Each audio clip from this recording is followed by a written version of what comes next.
Suspendido ng mga katirada.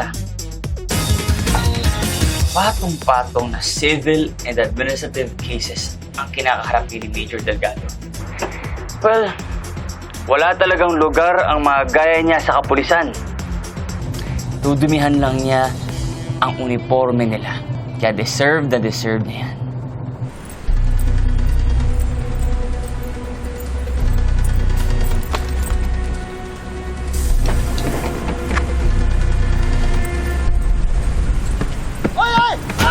Hoy, Andrew Dizon!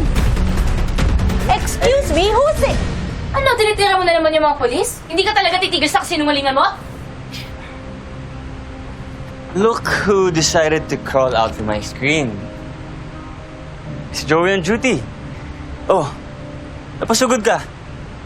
Baka di mo na lang ako binash online. Gusto ko face-to-face eh. Face to face. Bakit? Dahil alam mong mapahiya ka? Dahil alam mo na lahat ng ina-expose ko ay totoo. Expose mo yung mukha mo.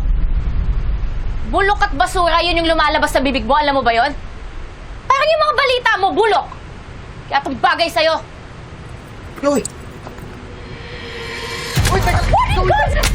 Joey!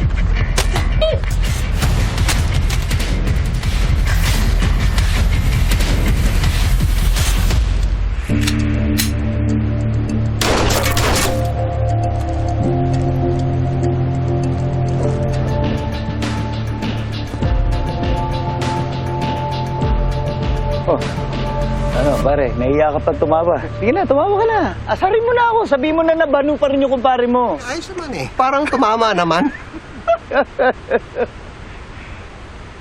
Alam mo ba pare, may kukwento lang ako sa'yo. Nung nasa academy pa tayo, ayaw ko napansin mo to.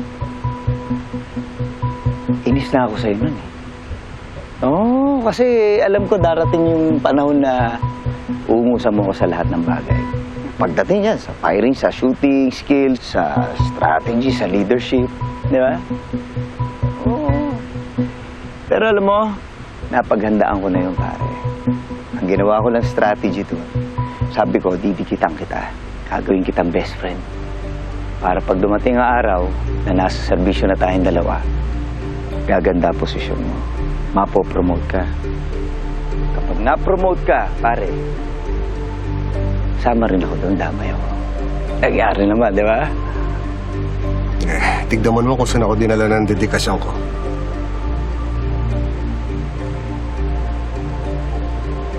Ano ba, pare? Pasasaan ba't lalabas din naman yung totoo na wala kang kasalanan? Laban lang, pare. Basta tandaan mo, kung may kailangan ka, magsabi ka lang kahit ano, gagawin ko para sa'yo. Salamat. Ayos na yun. Ayos na yung ginagawa mo para sa mag-ina ko. Maraming salamat. Yun yung bagay sa'yo sa lahat ng paninira mo kay Major Delgado. Sir, sorry ho. Nakalusot eh. Paano okay lang? Bakit? Ano bang alam mo sa pulis na yun? At anong alam mo sa kasong hinahawakan niya? Wala akong alam tungkol sa kaso niya. Pero kilala ko yung tatay ko at hindi niya magagawa yung mga binibintang niyo sa kanya. Teka, tatay mo si Major Delgado. Eh kaya naman pala todo tanggol ka sa mga pulis eh. Kasi may bias ka. Hindi ako biased. Ikaw nga eh, ang dali para sa yung sabihin ng masamang tao yung tatay ko eh. Kasi galit ka sa mga pulis, ikaw yung biased. Kung mas nakakala mo, kagalang-galang ka na reporter eh, no? Patunayan mo kaya. Hindi yung puro ka lang pasabog, puro ka lang pambubudol. Sa bagay, wala ka naman kasing pakialam sa buhay ng mga taong sinisira mo eh. Yung sarili mo lang iniisip mo. Oo, matalino ka nga. Pero yan lang yung meron ka. Utak, pero wala kang puso.